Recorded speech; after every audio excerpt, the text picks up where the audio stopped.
貴婦人の絵を見て、貴婦人の絵だと分かった人の割合は 9.2%。小型犬の絵を見て、小型犬の絵だと分かった人の割合は 3.9% だった。それから2日後。次にテレビ局は30分の番組の中で小型犬の絵だけを答えとともに流したの。視聴者の数はおよそ200万人。これにより、小型犬の絵について正解を知っている者は、この時の放送を境に一気に200万人に増えたわけね。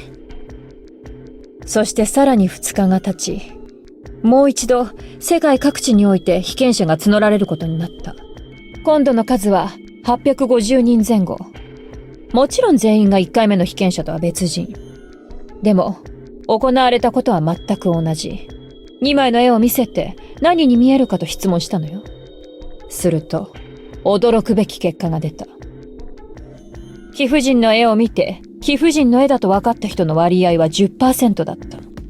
前回は 9.2% だったから、まあこれはほぼ誤差の範囲と見ていいわね。問題は、小型犬の絵の方。それを見て、小型犬の絵だと分かった人の割合は、前回が 3.9% だったのに対して、今回は 6.8% と大幅に増えていたの。わかる？これが何を意味するのか。繰り返しになるけど、被験者たちは番組を見てるはずがないのよ。局のあるイギリスから遠く離れたとこに住んでたんだもの。当然よね。にもかかわらず、答えとともに放送された小型犬の方だけ正解率が上がったの。なぜ？どうして？これは一体どういうこと？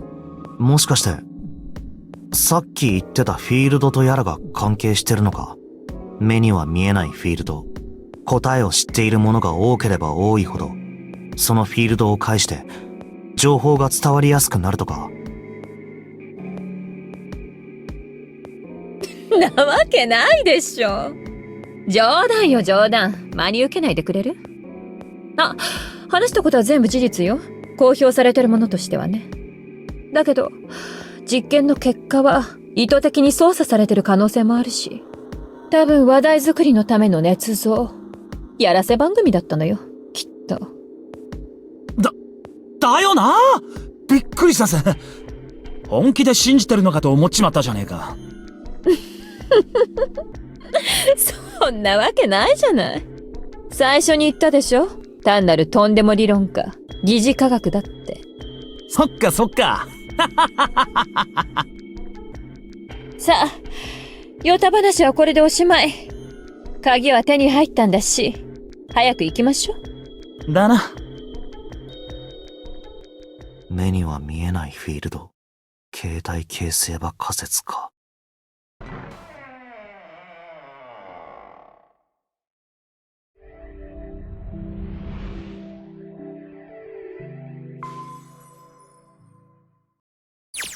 ここは。こんな、俺ら！鉄格子がそんなに簡単に外れるわけないでしょ。くそ、ダメか。見てください、こっち！エレベーターか。ボタンは、押しても反応がないな。大階段の時と同じですね。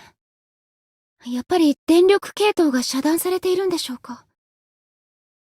残るはこの扉だけか。どうやら、ここを開くしかなさそうだな。ああ。そうですね。開けてみましょう。よし。行くぞ。なんだ、厨房かよ。何を期待してたんですか？そんなの決まってんだろ。出口だよ。外に出るための。そう簡単に出してくれるわけないだろ。わかってっけどさ。ここを開けば、さっきの鉄格子の向こう側に出られそうね。鍵は？やっぱりダメか。とりあえず確認しておくか。ちょっと！なんだよそれ。ああ、そういえばまだ行ってなかったな。さっきの部屋で見つけたんだよ。この B デッキの船内貸して。やっぱりそうだわ。ほら、見て。なんだよ、いきなり。何か分かったんですか？こいつは。ね？ここから入って、ここから出れば、鉄格子の向こう側に。確かに、これなら向こう側に出られそうだな。そういうこと。はい、返すわ。おう。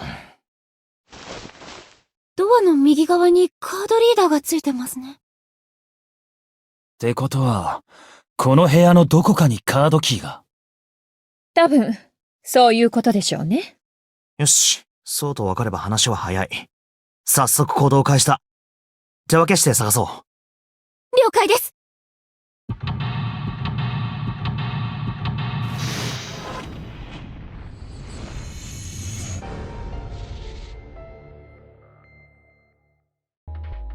錆びた包丁か。このままじゃ使い物にならなそうだな。フューティリティってやつですね。フューティリティ？無駄なもの、無益なもの、役立たずって意味です。それでなんで突然そんな英単語を？いえ、特に意味はないんですけど、ちょうどフューティリティについて考えてたところだったので。は？どうしてフューティリティなんてもんについて考えてたんだよ。タイタニックと関係があるからですよ。タイタニックと？そうです。タイタニックの沈没は予言されていたって話聞いたことないですか？いや、聞いたことないな。なんだそれ。1898年、タイタニックの事故が起こる14年前に、一冊の小説が出版されたんです。タイトルは、フューティリティ。書いたのは、モーガン・ロバートソンというアメリカの作家で、話の内容は、大型客船が氷山に激突して沈没するというものでした。もちろんそれだけなら不思議でも何でもないのですが、問題は、そこに書かれていた船の設定に関する記述なんです。船名、船籍、航路、出港時期、船の各種スペック、全長や排水量、最高速度、乗客乗員数、搭載されていた救命ボートの数、あとは事故が起こった海域から事故の原因、損傷箇所に至るまで、何もかもがタイタニックのものとそっくりそのままほぼ同じだったんですよ。まるで見てきたかのように、そこには事故のことが克明に描写されてたんです。事故が起こる14年も前に書かれたものなのに。まだあります。タイタニックの沈没について予言した本はフューティリティだけじゃないんです。ウィリアム・トーマス・ステッドという人が書いた小説の中にも同じようなことが。もちろん書かれたのは事故の前のことです。1886年と1892年。ステッドは氷山に激突して沈没する客船の話をなんと2度も書いてるんです。両方とも救命ボートが足らずに乗客たちがパニックを起こすという内容でした。それだけじゃなんともな。当時は客船が氷山とぶつかるのもさほど珍しいものじゃなかったと思うし。まあそうですね。そう言うと思ってました。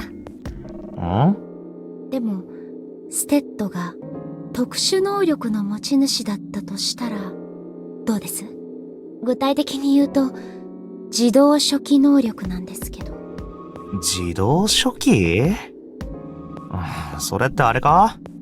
霊に取り憑かれた人の手が本人の意思とは無関係に勝手に動き始めて文章を書いてしまうっていう。そうです。そうですって。そんなもん思いっきり眉唾じゃないか。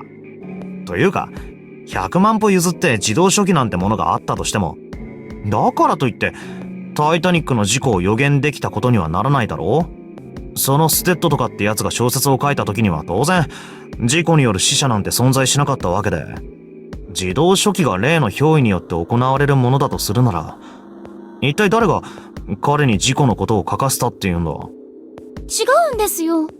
何が違う？ステッドは霊に取り憑かれてたわけじゃないんです。取り憑いてたんですよ。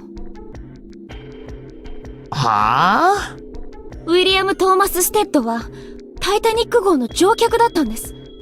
彼はただ、自分の目にした光景をそっくりそのまま描いただけなんですよ。事故が起こる20年以上前に。ああ、